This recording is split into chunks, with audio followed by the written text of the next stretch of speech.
Good evening. Nice to see you. I wanted to, the normal format for today, which is we'll do half an hour Parsha and half an hour Halacha. However, I wanted to give both halves a little bit of a Shavuot theme. So the first half I'll speak about an idea that connects a little bit the Sedra with Shavuot and some Shavuot preparation. And the second half I'll look at some of the halachic issues around Shavuot. I'm going to do the normal format, which is I've muted everyone, but please feel free to unmute yourselves if you want to ask any questions. I should also add that there will not be a shiur next week. This is a chance for me to give a little bit of a plug to a very full program of a week of pre-Shavuot shiurim, Sunday to Wednesday evening, 9:30 in partnership with the base and various other communities. And in addition, Tuesday evening we will have a special Ner shiur with Rabbi Bernstein. So look at the website for details, but I will not be giving my normal shiur next week. Now, the topic that I wanted to speak about is from an unusual source, a source that's certainly not my normal style. It's a little bit out of my comfort zone, but I was feeling brave, and I found this a very fascinating idea, so I thought I would share it. And this comes from a sefer called the Nesivos Shalom. The Nesivos Shalom is a Hasidic. It was written by a Hasidic thinker, the Slonomer Rebbe, Rebbe Shalom Noach Berzhovsky. He was an unusual man. He was born in Eastern Europe in 1911, died in Yerushalayim in the year 2000. He was born in a town known to us non-Hasidim too, Baranovich, famous for Rebbe Chanan Wasserman's yeshiva there. And Slonim, in general, this is on the border between, Slonim is found on the border between what we Jews call Lithuania, actually in Poland, but what was Greater Lithuania, what we call Litvaks, the Litvish area, in the region of Grodno, is the border between that and Belarus. The border between the Hasidic and non-Hasidic worlds. And the Rebbe's of Slonim were always Talmidei Chachamim in the world of Halacha and Lomdus. They were valued, that were valued also in the non-Hasidic world. And Slonim in general is it's a style that one can call it a Lomdish or halachic Hasidus. It's very heavily influenced by the non-Hasidic Litvish world. And in the Slonim Rebbe himself, whose work we're going to look at, he learns in Slonim Yeshiva. He was a student of a Talmud of Reb Chaim Soloveitchik. So there's heavy Brisker influences in his education, and in some ways he bridged the two worlds. And he wrote a very influential sefer in the 80s and 90s, which had a significant impact on the development of the neo-Hasidic movement. So I don't know to what degree everyone is aware, but there's been an upsurge in interest in Hasidus over the last probably 20 years or so by people who aren't adopting a Hasidic lifestyle or garb, but are interested in the thought of Hasidic thinkers. And one of the people that had impact on this sort of trend was this the Slonim Rebbe's Nesivos Shalom. And I was thinking about a topic actually a while back, and then I happened to flick through the sefer and saw that he was talking about ideas linked to this, and I thought therefore I would share some of his ideas. Now, in true Hasidic style, he looks at a well-known medrash and considers it, and then looks at it again and again and again and again. Each time takes it to a new level and another new level and another new level. In education, we call this spiral learning, when you sort of revisit the same topic again and again on a different level. And that's what he does in this piece in the very classic Hasidic style. He's also going to offer original readings of Psukim and of Mamori Chazal, taking them in a unique slant. Hasidic work, his work is he's just casually quoting Psukim left and right and center. He's quoting Midrashim constantly and statements of Chazal. And it's not always clear when he's quoting something, because he'll often give a sort of innovative reading to it that we non-Hasidim will either find convincing or not, but it's definitely very interesting and thought-provoking. Now, the introduction to this particular idea that we're going to look at, and the email should have included the handout sheet for it. If you didn't get it, don't worry. I'll still make sure that the shiur is palatable to those who don't have the text. The context of this is that Parshat Bamidbar it's not a coincidence that it falls for Shavuot. Those who arranged the calendar did so for a reason which I'm not going to go into now. The truth is going to focus on the link between the two, which is also really indicated in the very first pasuk of the Sefer, of the Sedra. And the first pasuk of the Sedra reads, "Vayidaber Shamal Moshe b'Midbar Sinai." This takes place in the Midbar of Sinai, linking the Sedra back to the events of Sinai and Matan Torah. And we're going to look at the first page of the sources. I put a little arrow there. Vayidaber Hashem Moshe b'Midbar Sinai. So we're now looking at the writing of the Slonim Rebbe on page 1, the page that I marked, page 1, where the arrow is. And he quotes a Medrash. The Medrash Darshu Chazal al Zeh. The sages focused in the Medrash on the fact that Sinai is described as a midbar. Loma Bamidbar. We know that Sinai is in a midbar, of course. This week we'll be celebrating at the end of the week the victory of the 6-day war with the battles of Sinai. So Sinai is in a midbar. What's the pasuk telling us? Vayidaber Shamal Moshe b'Midbar Sinai b'Medrash Darshu Chazal Loma Bamidbar. Why does it stress that it was in a midbar? Mikam Shomim Chachomim b'Shalosh or b'Gimel Devarim. The sages taught 3 unique qualities of Matan Torah. That the Torah was nitna with 3 things. Nitna HaTorah. Ba'esh, b'mayim, or b'midbar. The Torah was given with fire, esh, with mayim, water, and midbar, desert. So why is the Torah associated with these 3 qualities? And he answers in Hasidic style. He takes these as symbolic, as mystical, as psychological, as tools to receive the Torah properly. That if we can integrate these, then that's how we can approach being Makabel Torah, receiving the Torah, which of course is our ambition for Shavuot, which is approaching. First of all, he carries on and he brings Pesukim, which indicate this. Ba'esh Minayin, where do we know that the Torah is given with fire?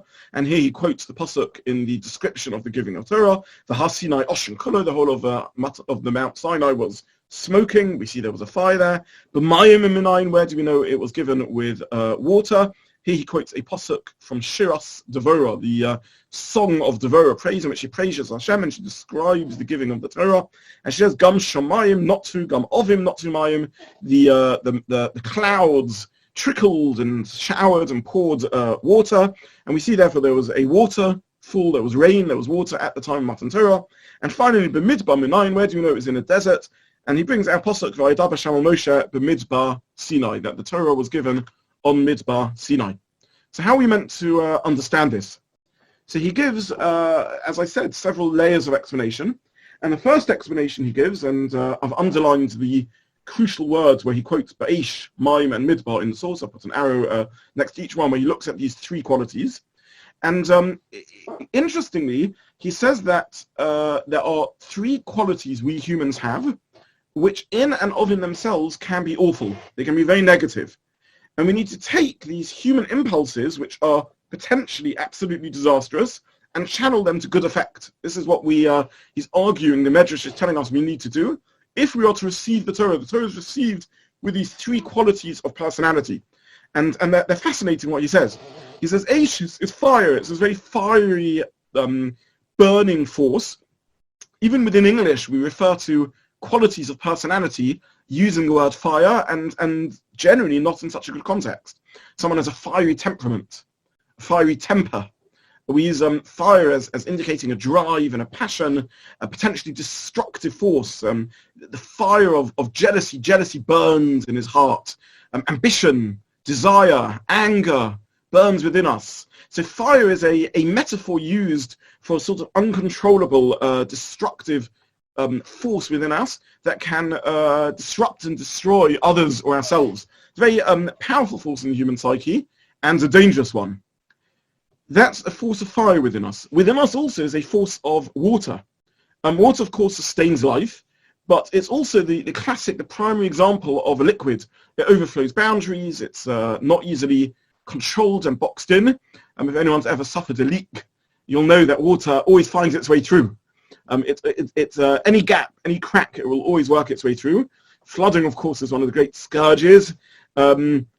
And within us too, there's in our nature, there's a potential for us also to be unbounded, to resist limitations. It's a sort of symbolic of a lifestyle without framework, without self-control. Water's fantastic, but if it's uncontained, one gets flooding. It breaks banks. And in the human psyche also, we resist limits and control. We enjoy flooding. No one's going to tell us what to do. We like being a free spirit, unbound, and that's also potentially dangerous. So this is the second force within the human makeup.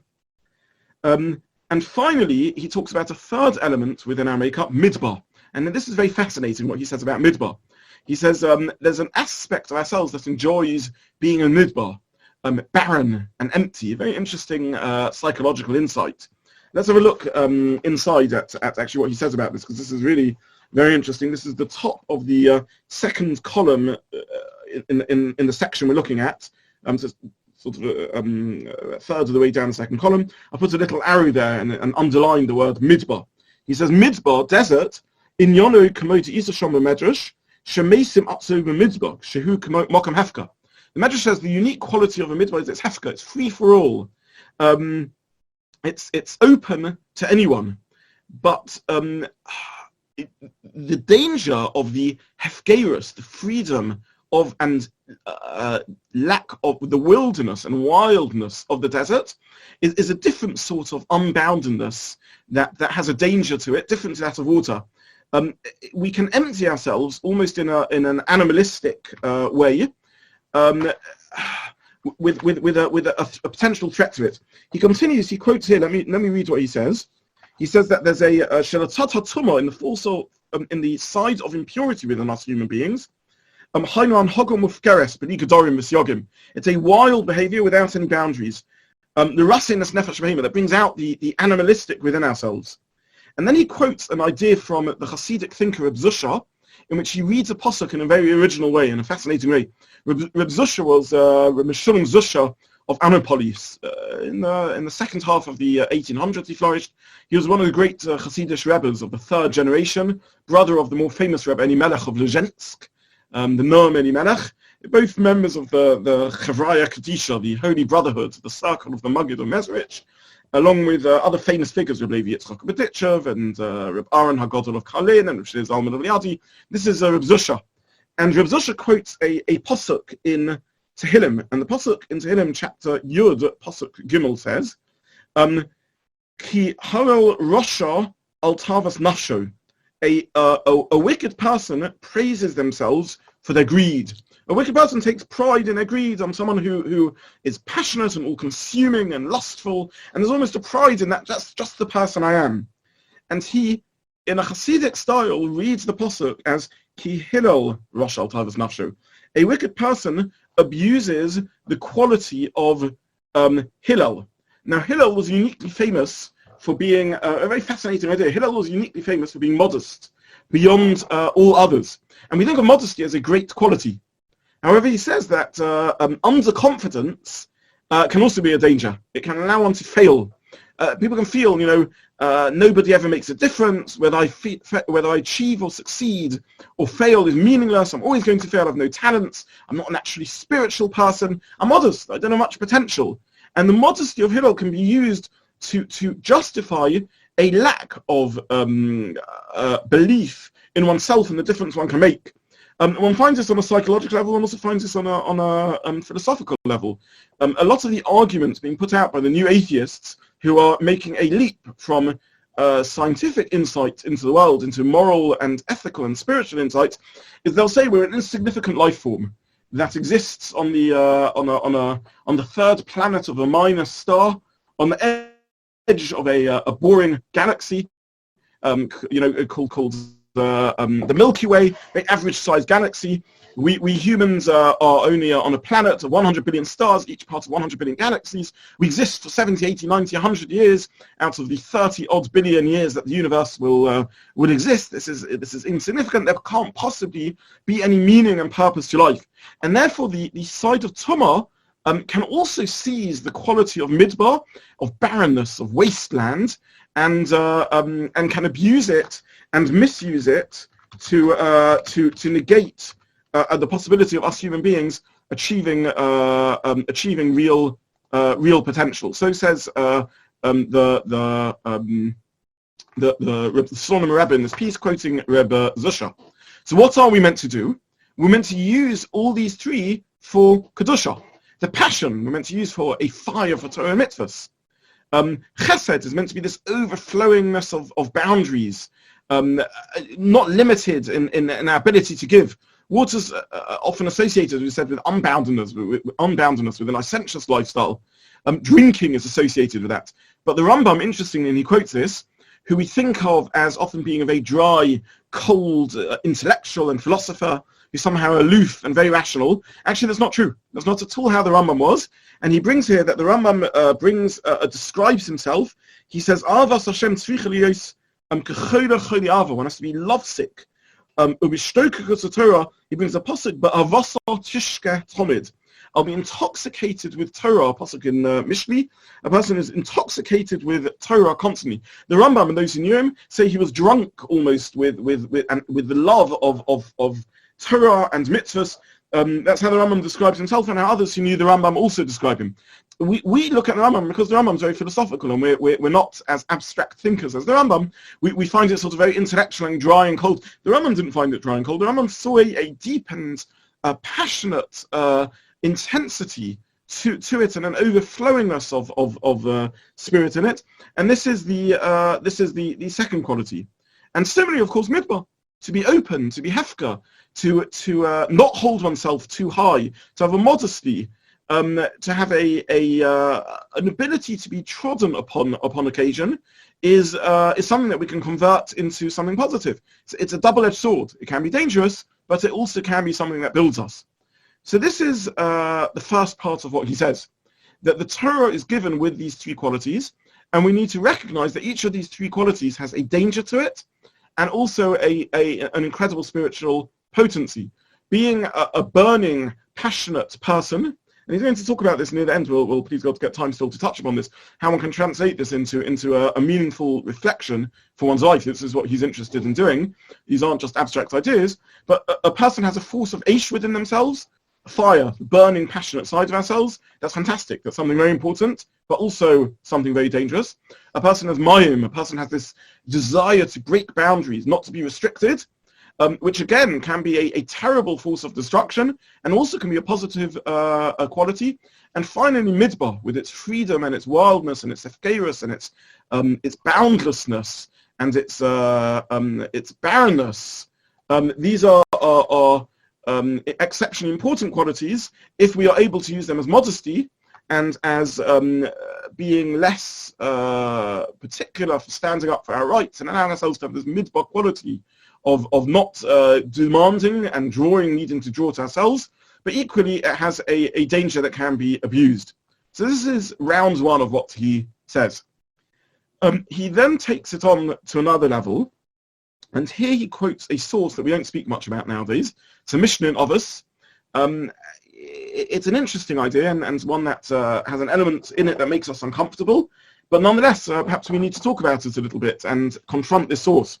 And this is at the bottom of the second column on page 1. Again, I underlined it, and it is a Mishnah in the sixth parak of Avos, the Brisa at the end of Avos. The Mishnah says, "Kachi darka shel Torah." This is the way of Torah. How should Torah be achieved? Pas b'melach toichel. One should eat. I've lost my source here. One should eat bread with salt. Or mayim b'meshura tishta.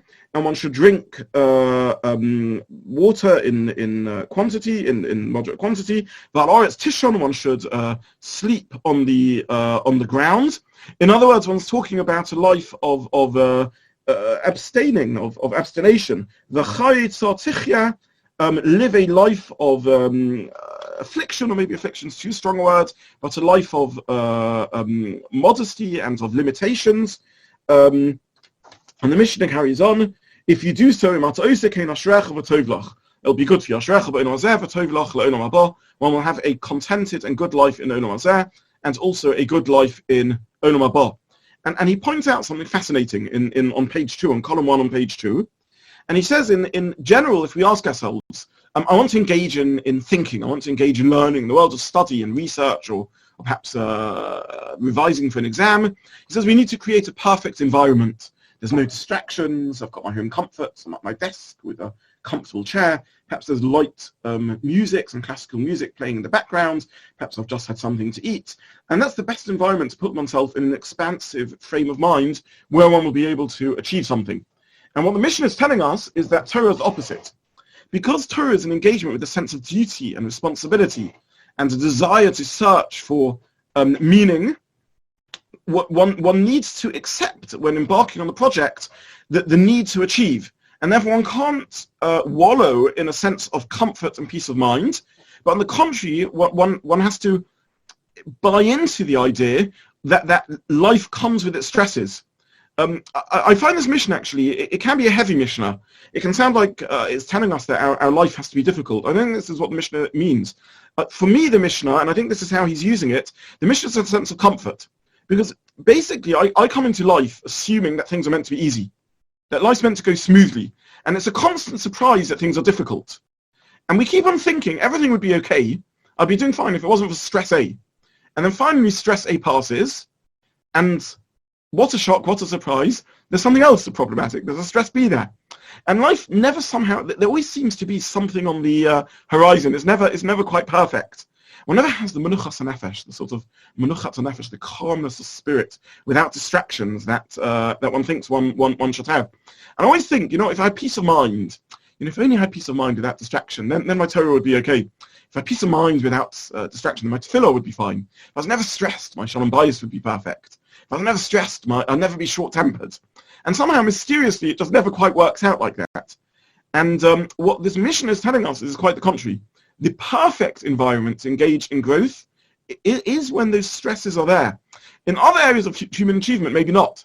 But in Torah, on the contrary, when we grapple with the limitations, when it's not easy, that's exactly the right setting in which to learn Torah. That's exactly the perfect environment to grow.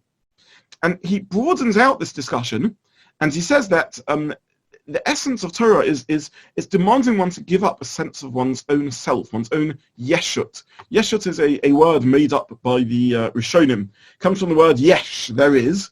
And yeshut is the there-isness of ourselves, this sense of being, of existence, the awareness we all have of our own existence. And he says that true growth demands one to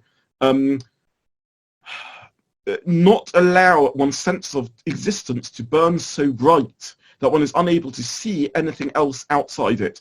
And I've used the analogy before. If one's in a dark room and at night, and one has large patio windows, one's able to look out and see. The view outside. However, if one switches the light on inside, then immediately what can one see outside? Nothing. One just sees the reflection of the room itself. If the room is lit up very brightly, then the small amount of reflection coming off from these large patio windows overwhelms and floods the possibility of seeing outwards. If the light off is inside, then one can see outwards, and the little bit of light coming in is visible. And this is exactly the same in the human psyche. If our lights burn so bright inside that our sense of self and ego means that we are ever able to see is our own reflection, then this isn't this Mishnah. The Mishnah is telling us, one needs to negate one or limit one's sense of ego, one's self-desire, one's wants, one's natural impulses. One way of viewing it is all children in a sense are born selfish to take, and Torah is a system, an educative program to tell one to give it up. And therefore this is the second level of how he's interpreting the Medrash that we've just read. Ultimately, these are back to the original idea of the Medrash. Ultimately, there's an aspect of fire and water and midbar within ourselves. And what we need to do is convert that from being inward focused to being outward focused. This is the common denominator of how all three can be used well. He says we have a sense of fire within us, but don't use that fire to burn others or to burn within ourselves, to burn with ambition or with control or with fury, but use it to drive a passion to look outwards and to change and to do things. Don't use water as ill-disciplined, allowing oneself to live in this flooding nature of uncontrolled water, but use it to give, to break down boundaries, to share. And similarly, use one's sense of insignificance not as an excuse to live a life that's empty and devoid of meaning, but as a modesty and a humbleness and a lack of demand to prioritize others and to avoid hubris and to trust in Hashem. So this is the second level in which he takes this idea. The Mishnah in Avos, which tells us that Torah is best achieved actually when things aren't going so easily. I think in a sense this is something we can all feel at the moment now. To me at least, the situation at the moment is difficult, but it's not in and of in itself so automatically impossible. There are people that are facing enormous challenges to health, to finances, to just running the home at the time. But for a lot of us, it's manageable. That's not the challenge. But the key thing that's lacking at the moment is this lack of menuchas hanefesh. We don't have a sense of peace of mind. We don't know where we're going. We don't know what's going to be next week and the week after that. We're out of our normal routine. Everything just feels disjointed and out of place. Nothing is normal. And there's this lack of menuchas hanefesh. And it makes it very hard to learn, to grow, to think, to reflect, to change, to work on ourselves. And the Nesivos Shalom here is arguing, the Mishnah is telling us that this is exactly the opposite of what we think. This is the perfect environment to grow. If we don't fight it, if we resist it and we think there's something so terribly wrong with us and the situation that we can't possibly do anything because this isn't how life should be, then we'll misuse and waste this opportunity. But if we buy into the fact that when that lack of peace of mind is in some respects integral to the human condition, then we can prepare for Shavuot. I just want to take this on, and we're not going to get time to look at this inside, but you all have the printouts, or they were available in the email, and I've underlined the key sources so that if you want to look at this afterwards, you can look at the key text which I've underlined. He adds a couple more elements to this, which I'll just whiz through because I really want to share them. The second thing he says in the second column of the second page is is that what's important in these qualities is that they can only succeed if there's a sense of continuity, minute after minute, day after day, week after week. There has to be a flow to it. And he brings the very famous story of Rabbi Kiva, who looked at the rock and saw that the water had bored a hole in the rock, and drip by drip by drip by drip, chiseled out this hole in the rock. And he saw if soft water can penetrate this rock, then so too soft Torah can change me. And a powerful storm that lacks the constant drip by drip of the soft water can't change the landscape as much as something with a tmidiyut to it, a continuity to it. And he says this is the nature of all avodah, all work on ourselves has to be through drip feeding, has to be bit by bit by bit. We're humans, we're physical, and however much we live in the world of ideas, we can't move from 0 to 60 in 0 seconds, in no time. It needs a process, it has to go forward step by step. And this, of course, parallels the concept of the Omer, which is tamimus. It has to be day after day after day after day. The Omer has a number of unique and interesting halachic features. It's separate mitzvahs, day after day, in the sense that we make a bracha every single day. And yet they're linked, that if one of them is missing, we carry on counting them, but we can't do it with the bracha. We can't continue the mitzvah to its fullness. In addition, and we'll look at this in a few moments when we run through some of the halachas of Shavuot, we are aware that many have the custom to make Kiddush and Mariv, Daven Mariv, only at nightfall on Shavuot, in order that the weeks should be tamimot, they should be tamim, they should be complete. Why? Why is it so important that that no moment of the Omer should be lost? And this is the idea that a tamimus and a timidiyut, a continuity, is what gives the power to these qualities to change. So far he's spoken about the three qualities of fire, of water, and mitzvah, of desert. He's told us we need to buy into a life that isn't always easy, and it has to be ongoing. It needs tamimus.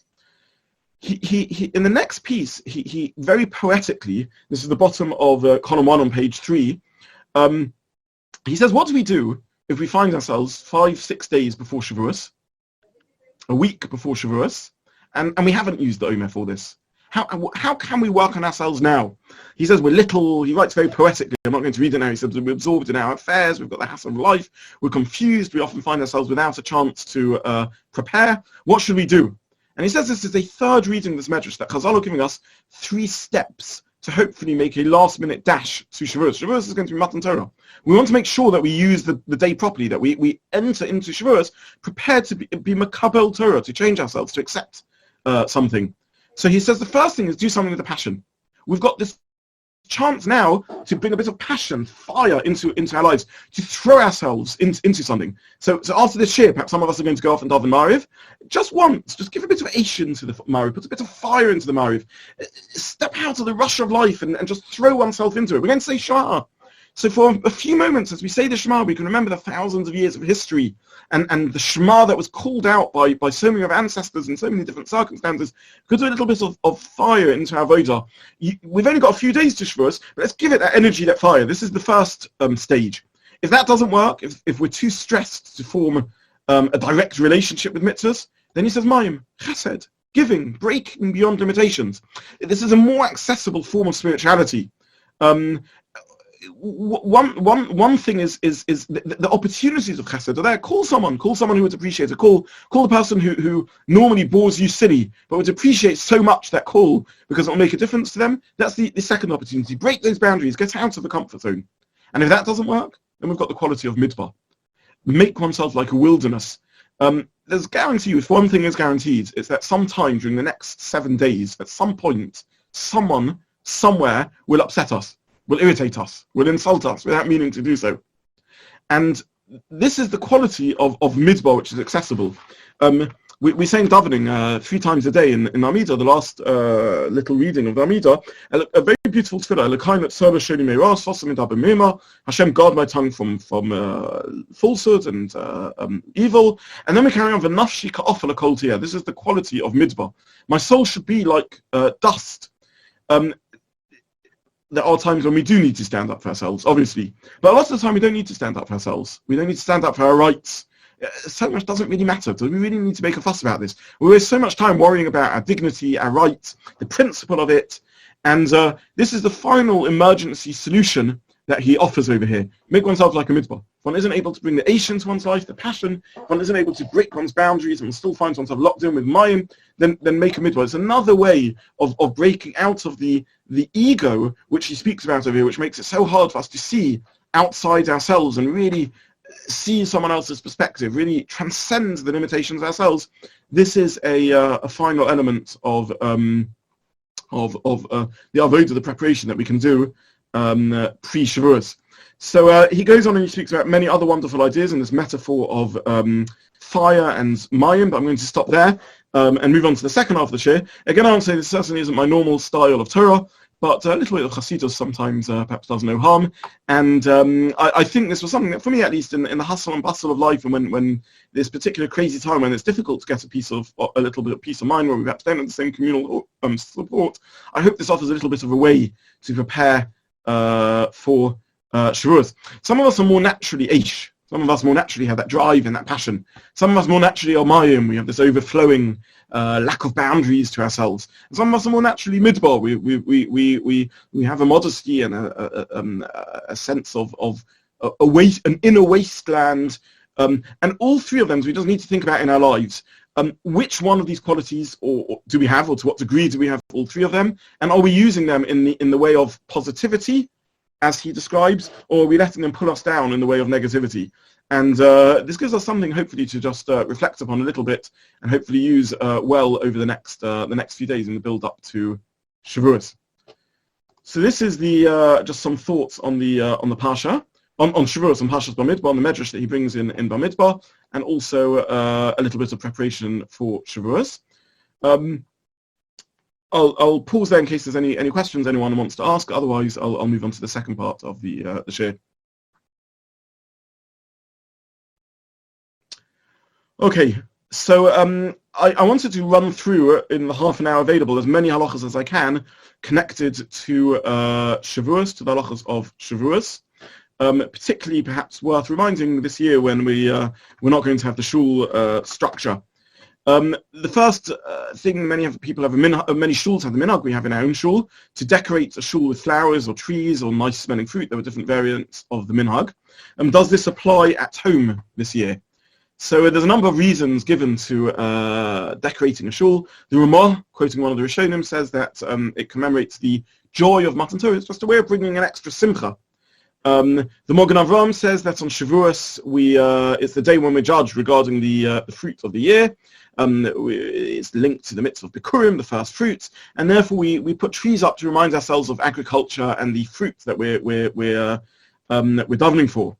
The Levush says perhaps the most famous idea that Har Sinai had grass on it; it wasn't barren. The other Rishonim bring the idea that it's an added simcha to the Yom Tov. In other words, the minhag of flowers was specifically dedicated to Shavuos. All Yom Tovim have a mitzvah of simcha. However, here there's an added level of happiness because of Matan Torah. There's also an idea which we'll see later, which is spoken about in the context of Shavuos. There's a unique halacha. Normally, we say that in a Yom Tov, one can spend some time on physical pleasures and some time on spiritual pleasures. According to some opinions, you can spend the whole time on spiritual pleasures. Shavuos, one also has to have a chatzi lochem. One has to make sure that one engages also in physical pleasure on Shavuos, because the essence and the uniqueness of Matan Torah is that Torah went from being a spiritual guide, perhaps suitable for malachim and for angels, given to us humans down here on earth. Why? Because we have the unique quality of being physical, and it's because of our physical nature that we can elevate ourselves spiritually. And therefore, this is perhaps another reason for the decoration of the flowers. It's well known that the Vilna Gaon opposed this practice. He thought it was chukas ha'akum. There's a pasuk in the Torah that says, "B'chukaseim lo yisalech," one shouldn't walk in the way of pagan practice. And since churches had adopted this idea of decorating with flowers, he felt that this was wrong. However, the general minhag ha'olam is to do so. And many of these reasons would appear to apply even if we're not able to do so in shul. So this year we won't be able to do so in shul. It's not the minhag, but nonetheless, I think given the symbolism that we've spoken about with flowers, it's an appropriate thing to do. Point number 2, Shavuos night, Kiddush and Ma'ariv, we already mentioned.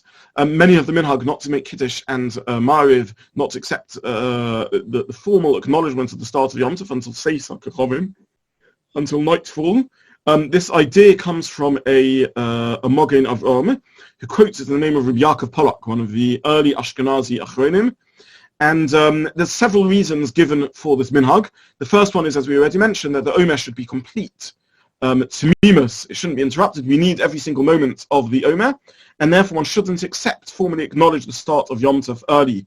There's a second idea around this, which is comes from the language of a pasuk. Pasuk in the Parsha of the Modos that we just read in Sefer Vayikra says "V'karasem be'etzem hayom hazeh," that the Mikra Kodesh, the call of Shavuos, is on etzem hayom hazeh, is on the day itself. So normally it's a good thing to start Yom Tov with Tosefes Yom Tov, to add to the Yom Tov, to the weekday onto the Yom Tov, and therefore we say Kiddush, we call out the sanctity of the day even before it's the day itself. However, here the pasuk seems to indicate that the declaration of the Kedusha of Shavuos shall take place on Be'etzem Hayom Hazeh, on that very day itself, and therefore we shouldn't. Therefore, there's this custom not to accept Kiddush early. There's a couple of other reasons given in the poskim. What is clear is that this is a relatively late idea in minhag. As I said, the first real sources we have for it are from the very early Ashkenazi Achronim, perhaps reflecting an earlier minhag. We don't have a source for it, and therefore, if this comes in conflict with Simchas Yom Tov, which is a mitzvah, certainly a mitzvah d'Rabbanan, and quite possibly a mitzvah d'Oraisa, then that would take precedence. So for those who are able to stay up late and make Kiddush late on Shavuos night and have a late meal, then fine, that's the minhag. However, the minhag certainly in the northern climes where Yom Tov starts very late is that if it's going to be difficult and reduce on Simchas Yom Tov, then one can make Yom Tov earlier and Daven Ma'ariv earlier and make Kiddush earlier. Eating dairy foods. So this is a minhag Yisrael to have dairy foods on Shavuos. Again, this is brought by the Ramah, who says that we have a minhag to eat dairy foods on Shavuos. And again, lots of different reasons are given for this practice. One reason, the reason the Ramah actually gives, is he says this is in order to ensure that we eat 2 loaves of bread, because the halacha is that if you first eat milchiks, with your loaf of bread, and then you eat fleishik, you'll have to bring another loaf of bread to the table, or separate portion of bread, to ensure that it hasn't become cross-contaminated. It would appear also that perhaps the minhag used to be that they would make a milky loaf of bread. And he says this reminds us of the shtei halechem, the two loaves that are brought on Shavuot, in the avodah of the Beis Hamikdash. The Mishnah Berurah brings an alternative reason. He says that in Matan Torah they were given all the mitzvahs of kashrus, and meat is a lot more complicated than milk. There's the halachas of nevela, it has to be shackled in a certain way, one isn't allowed to eat the fat, one isn't allowed to eat the blood, and so on and so forth. And it took Klal Yisrael time to get their heads around the halachas, and therefore we ate milchik to remember that they didn't immediately know how to shacht animals, etc. According to, perhaps we can look at this another year, but according to one way of working out the dates, and this is how Chazal seem to have taken the view, the first day of Shavuos was a Shabbos, and therefore they couldn't shecht animals, they were stuck. All the meat they had in their houses was nevela, and they couldn't shecht new animals, even though on Yom Tov one can shecht animals, on Shabbos they can't, and therefore we have milchik. There's another idea, which is that this is a siyum for finishing the Sphira, for finishing the mitzvah of counting Sphira. People often used to tell their kids, if you get all the way through counting the Sphira, then you'll be able to have cheesecake on Shavuot. But this actually has a source, which is that we always have a Seudah on Yom Tov, as Simchas Yom Tov. In order to ensure that we have an additional Simcha, we also have this milky Seudah, which is a celebration of completing this very long and extended mitzvah of counting the Omer. The Beis Halevi says that this is a way to ensure that we double the Simcha of Yom Tov, as we just discussed. Shavuos is unique in that, paradoxically, even though it's the celebration of the giving of the Torah, which we would think is a unique spiritual mitzvah, the halacha is that one dafka deliberately has to enjoy extra physical Simchas Yom Tov on Shavuos, because it's our physical nature which qualified us to receive the Torah. When the Malachim turned to Hashem and said, why are you giving this Yulud Isha, this human being, the Torah? Moshe's response was, it was our very humanity that makes the Torah applicable to us. It's because we face struggles. The Malachim don't have the challenges that we have. They are pure spiritual beings. It's because we face these challenges that we are that we deserve to receive the Torah. Now, it's clear from some of these explanations, such as the Ramah, who talks about shtei halechem, such as the two loaves of bread, such as the idea that this is a siyum on completing counting the Sphira, such as that this is an idea of enhancing one's Simchas Yom Tov by having a double meal, the regular meal plus the double meal. It's clear that the original minhag was to have an additional meal of milky, or at least to add to the meal to have both milky and meaty, as opposed to converting one meal into a milky meal, as I think a lot of people do. So a lot of people, their practice on Shavuos is that they have a milky meal as one of their meals, perhaps the first night of Shavuos or the first day of Shavuos, they'll have a milky meal instead of a meaty meal. But the explanations we've seen, actually, many of them don't seem to be in accordance with this. The idea is adding a meal. The Mishnah Berurah's explanation, which he says that the idea is having milky instead of meat to commemorate that they hadn't yet mastered the laws of kashrus, would be as an alternative. But the other reasons are as an addition.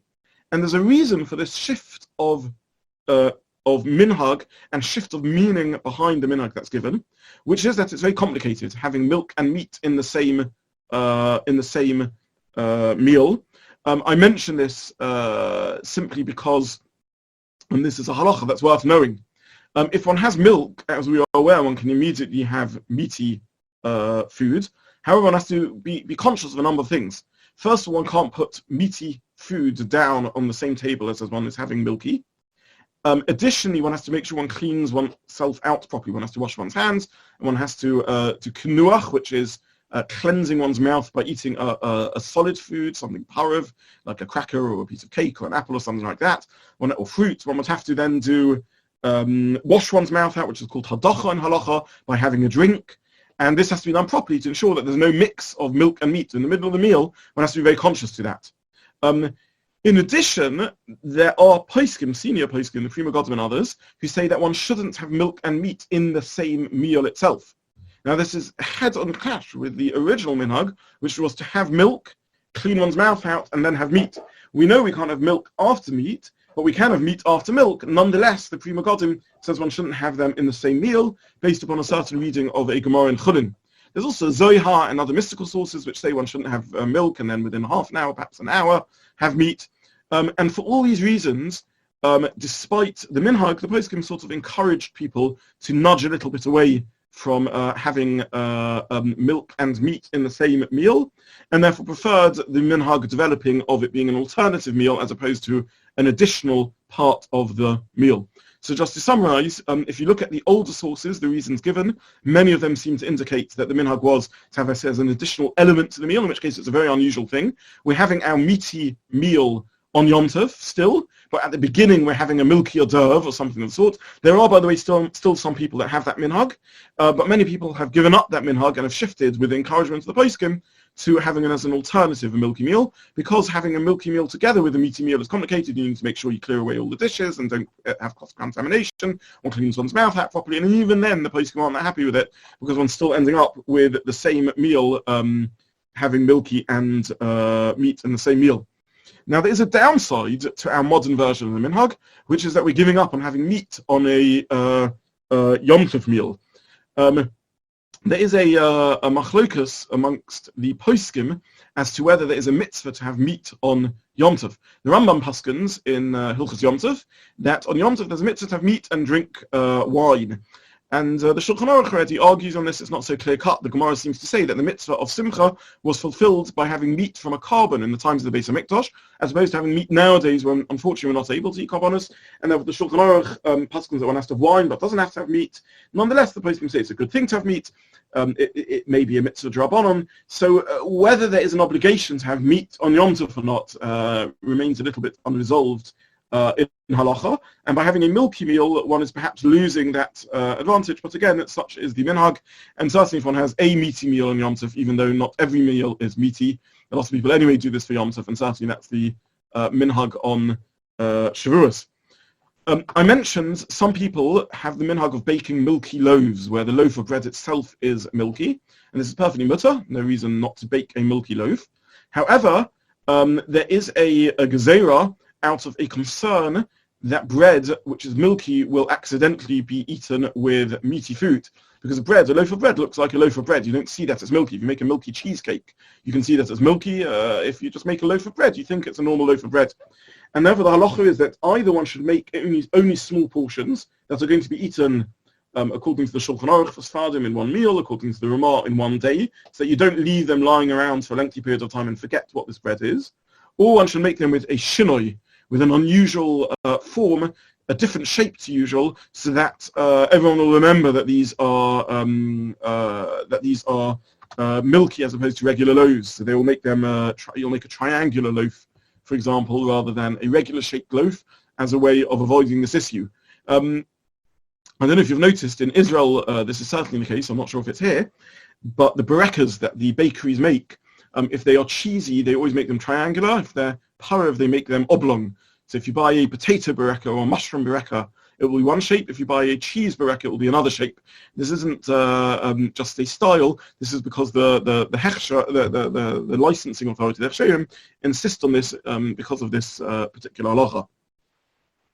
Moving on, many have the minhag to stay up the first night of Shavuot to learn Torah all night. Again, this is a minhag that dates back probably to the Mekubalim in Sfat. The Beis Yosef writes a memoir of a mystical experience he had when he stayed up learning at night on Shavuot night. Very interesting. In other faiths, mystics are often non-halachis, non-legal minded. They're not. A mystic is someone who we were speaking before about the different qualities of mayim and eish, fire and water, and a mystic is someone who's more, unbounded and irregular and non-conventional and a very different personality to a legal expert. In Yiddishkeit, the mystics are the same as the halachists. The Shulchan Aruch was a mystic, and he describes he's got a remarkable diary which one can get hold of, a calendar called the Magid Meishorim, in which he records his mystical experiences and the teachings, the angelic teachings, the teachings of a prophet, of a malach, a Magid that he received, and he also describes an experience he had when he learnt the night of Shavuot. Either way, the minhag is to learn the night of Shavuot, probably as a way of being Makabel Torah, that we go into Shavuot with Kabbalas Torah. The Magen Avraham gives this additional reason, which has become the more famous one, that we overslept on the day of Matan Torah, and therefore we stay up all night to rectify that mistake, but it's probably also just an idea of Kabbalah Satorah. Now, as a result of this minhag, there are a number of halachas that one needs to be aware of for those who stay up Shavuos night, in terms of what they can and can't do with Netilas Yadayim and with Birchas HaShachar and Asher Yotza and Tzitzis and Birchas HaTorah and other such things. And I'll just run through these halachas. Normally speaking, in shul, when we stay up all night and daven shul the Shacharis, we evade a lot of the issues by having someone be motzi everyone else in it, someone who has slept. However, this year, those of us who will be staying up and learning aren't going to have someone able to make the brachas for us. By the way, I'll plug very briefly that we will be giving out extensive learning resources designed for every level of learning. So we will, as a shul, be giving out a booklet which will have about 12 different subjects that can be learnt on Shavuos night at a range of levels, some of them in English, some in Hebrew, some translators, etc. We hope something for everyone. So make sure that you see when that happens and take advantage of it, and therefore are able to stay up and be Makabel Torah in the normal manner by learning all night. So what can one and what can't one do at the end of the night? Now, the first thing is we can only start davening and put on talis at a time called Mishayakir, when beyond dawn, when there's actually a visible amount of light, when one can recognize people in the dim light of post-dawn, which is depends how we do the calculation. The way we do it in our shul in Israel is 3 a.m. So that's the point at which one should put one's talis on and start davening. There is a sofek whether one can whether one is obligated to do to do negel vasa, and therefore whether one can make a bracha on so doing. There's two reasons why we wash our hands in the morning. The Rosh says we wash our hands because overnight they've presumably become dirtied and tommy. We don't know where they're touched overnight, and therefore that's why we wash our hands. That's what the Rosh says. The Rashba says it's because a person is created anew in the morning, and we've been through the night, and now the new day starts. We're about to start our avodas Hashem, and therefore we wash our hands a bit like the Kohen would do so in the Kiyar. Now, according to the Rosh, one who stays up all night won't have to wash their hands because they've stayed up all night. They know that they haven't slept and their hands haven't become unclean. According to the Rashba, however, one would be created anew whether one slept or not, and therefore it's a new day, at the dawn of a new day, and one would have to wash negel vasa no matter what. So it ends up as a sofek, whether one is obligated to wash negel vasa in the morning after not having slept all night. Washing one can do. No reason not to do the washing. One's unsure what to do, so wash your hands. But the bracha we can't make, because if one is making incorrectly the bracha, then this is a bracha of Atala. This is Losis Hashem Hashem L'Shav. We shouldn't use the name of Hashem in vain.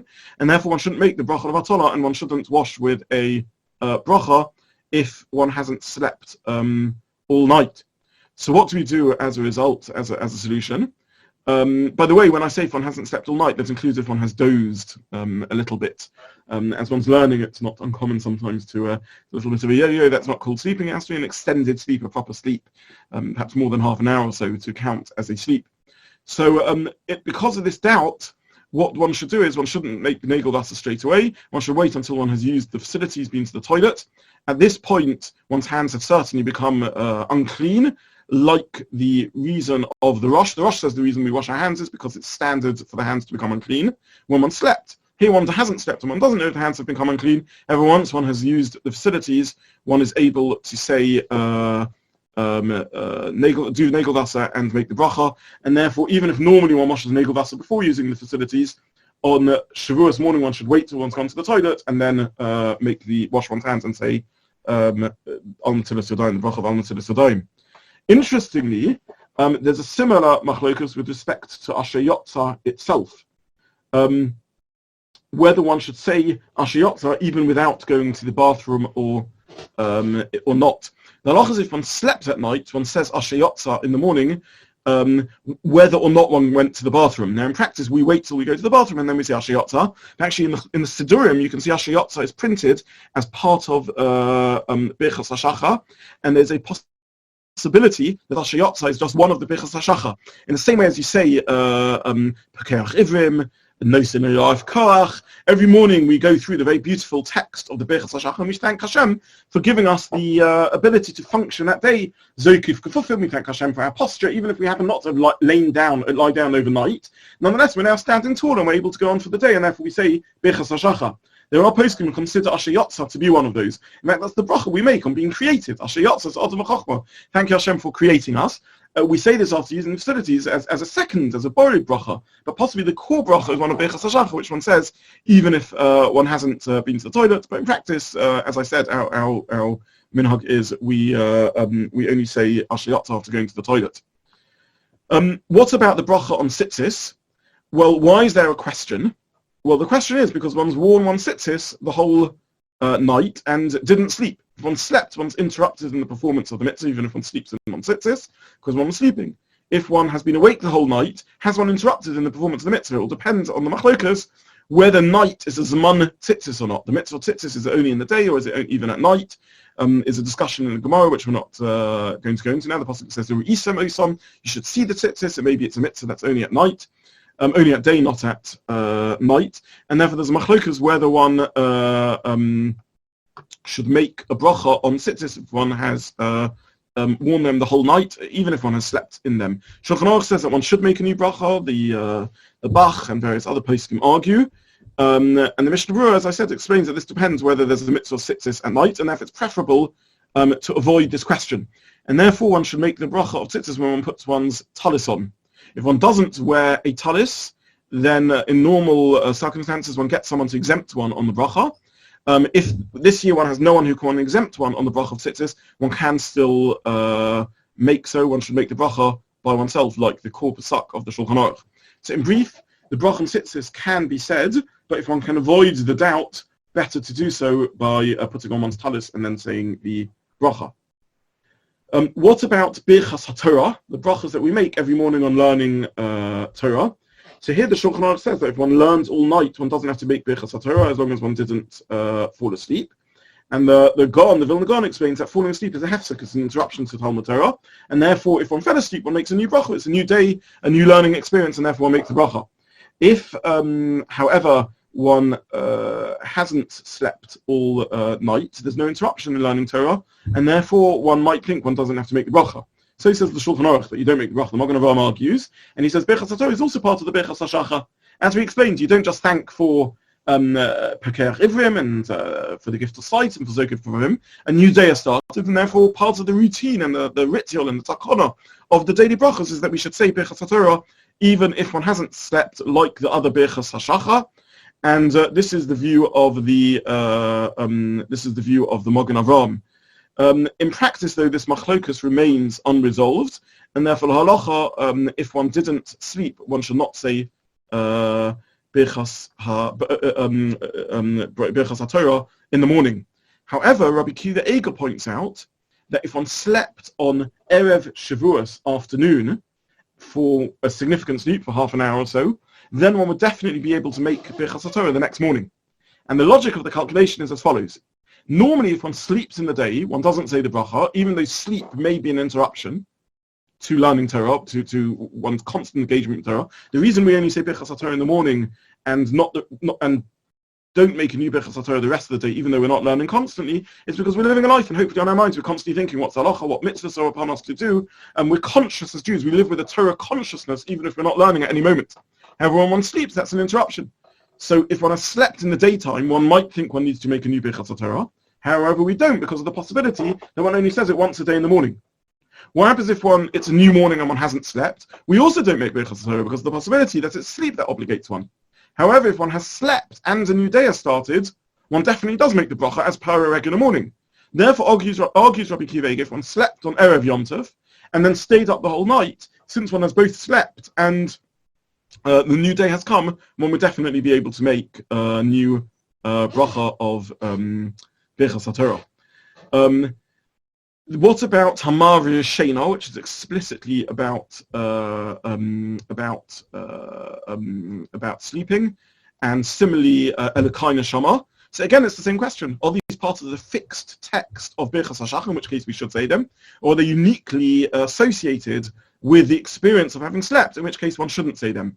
The Mishnah Berurah brings this as, he says that one should hear them from someone who has slept. If that's not possible, though, the Aruch HaShulchan is of the view that one can say them. And the rest of Birchas HaShachar one can say as normal, even if one didn't sleep. I'll just finish off. I've run out of time, and therefore I'll just use literally the minute left to me to mention the minhag of reading Megillas Rus on the second day of Shavuos. There's many reasons given for this minhag, and this year one should do so in one's own home. The Ramah brings this minhag. The Chidor says that the reason is because it emphasizes sacrifice that Rus had to make in order to accept Torah. This ties in with ideas that we were speaking about before, that Torah comes through a sense of sacrifice. The Magen Avraham brings from a Medrash that a similar idea that the Torah is only really received through sacrifice. It may be because the story revolves around the time of the harvest, which is the wheat harvest, which is the time of Shavuos. It may be because it describes the birth of David HaMelech, who was born on Shavuos. It may be because of the parallel between the public acceptance of Torah and conversion to Torah, which the whole of the Jewish people engaged in, which is Shavuos, and the private connection and acceptance and conversion to Torah, which is Rus. It may be to emphasize the importance of the Torah Sheba'al Peh. On Shavuos, we celebrate receiving the written Torah, but we may forget Torah Sheba'al Peh. The whole ability of Rus to join the Jewish people is because of Torah Sheba'al Peh. The Pasuk says, Lo Yova Ammoni v'Moavi l'Kol Hashem, and Ammoni and Moavi can't join the Jewish people. However, Torah Sheba'al Peh, the oral Torah, says she could join because she was a Moavis, not a Moavi, and therefore she could join, and therefore this is to remind us of the importance of Torah Sheba'al Peh. And finally, there are another two reasons given, perhaps to remind us that Torah and achieving rank in Torah doesn't need yichus, and it's never too late to change. And therefore Rus is a role model of someone who had absolutely no yichus, and yet became the Aim L'Malchus, the founder of the royal family, and she was a latecomer to Judaism, and he had to achieve the status, and therefore perhaps this is the final reason why we read Megillas Rus on Shavuos. So that brings me to the end of my time, and I will stop there. Someone just said, why don't we use the principle of Sofek Brachas L'Hokel and permit Birchas HaTorah? Sofek Brachas L'Hokel means one shouldn't say a bracha if one is unsure whether to say it or not. However, in the case of Birchas HaTorah, one can say it, since the Aruch HaShulchan says that one definitely can do so. I wish everyone a good Yom Tov. As I said, there will not be a shiur from me next week. There will be a week-long series of shiurim, so please join it. And I'll miss being able to learn Torah with all of you over Shavuos this year. But maybe it's Hashem another year we'll be able to resume again. And I wish everyone a good evening. Thank you, Rabbi Zobin. Thank you. Thank you.